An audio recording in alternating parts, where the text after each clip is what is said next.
It's Brian Shannon from AlphaTrends.net. Today's Friday, the 10th of December, and we had a nice comeback this week. Markets are showing positivity here.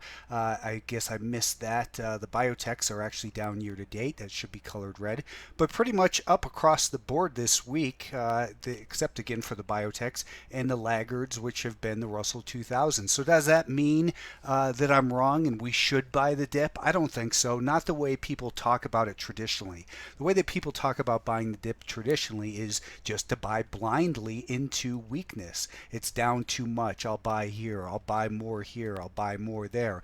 If you're going to do that, you have to be willing to withstand a lot of pain, and the inevitable fact is you want one of these days you will be wrong and you'll see a much bigger decline unfold. And how do you handle something like this, especially if it doesn't come back as quickly as the market did from the COVID sell-off?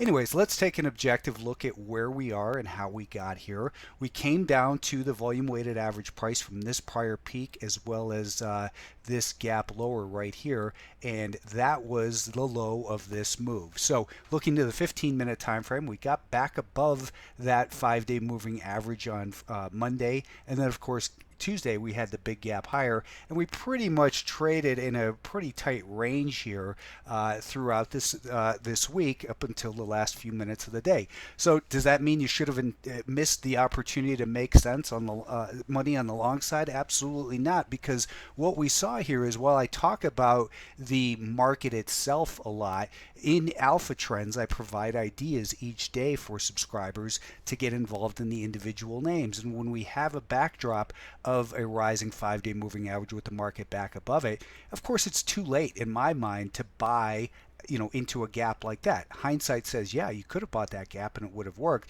but you're taking too much risk there. Instead, the way to look at it is it provides a backdrop of positivity for the individual stocks to rally, and that's where the opportunities lie, more within the individual names. So the NASDAQ, for the S&P 500, a lot of people will say, well, here's the danger. It was down on big volume, and the lighter volume on this rally gives us reason for concern. But what's more important than that volume relationship is what's actually happening. If we were down on bigger volume and up on lighter volume, it doesn't really matter, because the average price that the S&P 500 transacted from that peak is way down here at 462. Clearly, the buyers are in control. This is why I always emphasize that only price pays. You can look at volume and say, hey, it's not confirming. That's a reason for concern. You can say that about seasonality. You can say that about anything. And again, the only thing that matters at the end of the day is the price action. That's how we keep score. You don't get paid for seasonality or volume or divergences or whatever. You get paid based on what price action does. For the NASDAQ, we also, of course, had a positive week. We came right to the 50-day moving average. We also saw the volume weighted average price from this prior peak in that area and from this low in that general area, and that's where we're looking for stabilization in the market. Granted, I wasn't looking for a rally like this, and it came somewhat as a surprise, but where are we now? Where do we have the potential to go?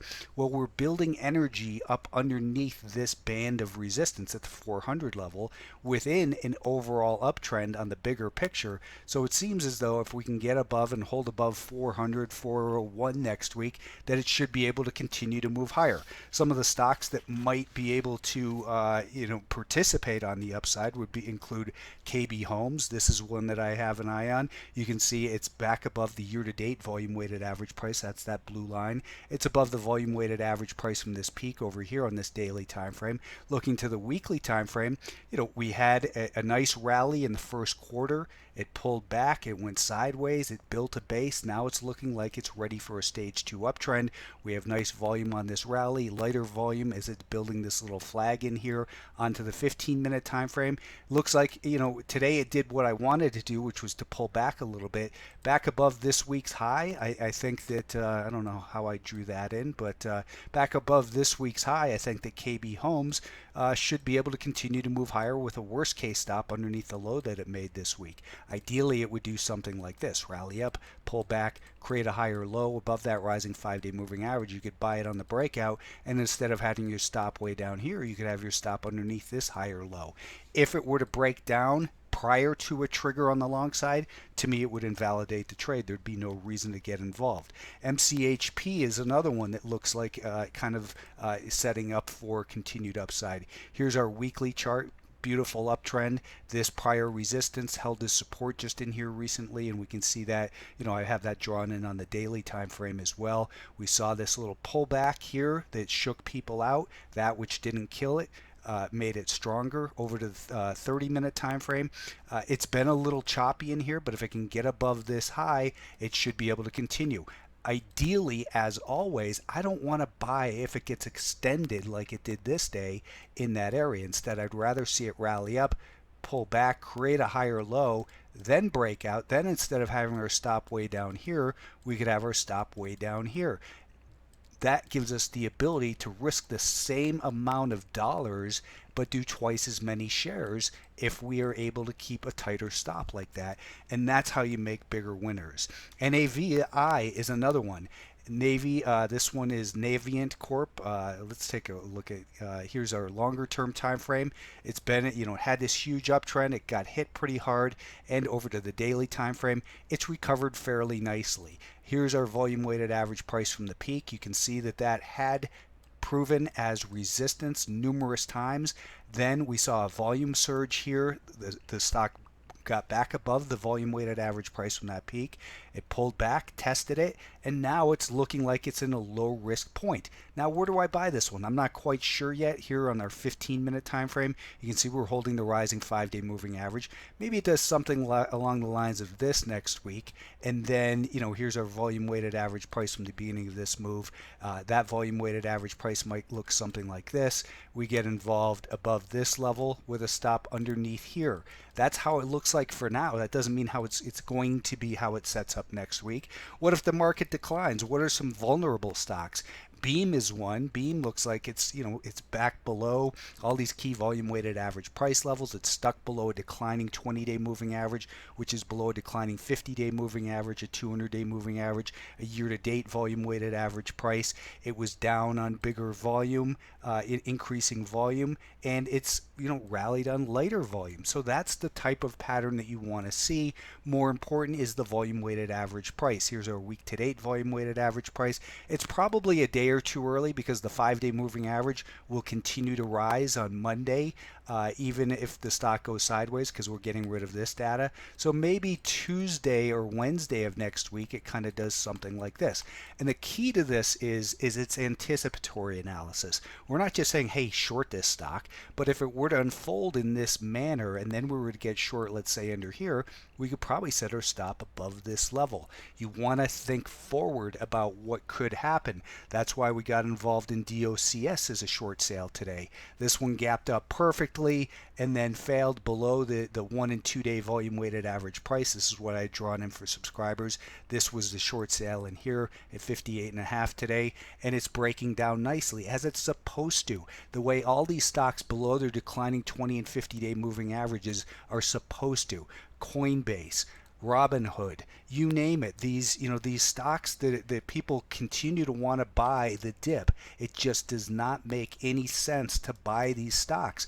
They're in downtrends. If they don't scare you out on the way down, they'll typically wear you out as the stock goes sideways and takes time to recover. There's no hurry to buy broken stocks. Let that be your theme. The Russell 2000, again, it's a broken market. It's been stuck below these, the declining 20 and 50-day moving average.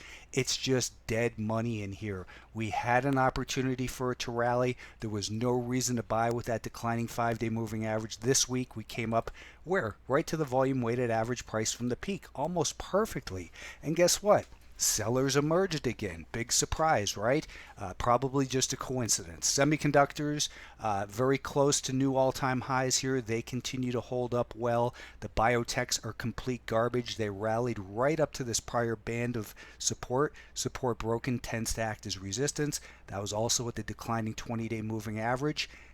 Markets and downtrends continue to decline. That's what they're supposed to do. The sum of the declines is greater than the sum of the rallies and downtrends. Don't buy them.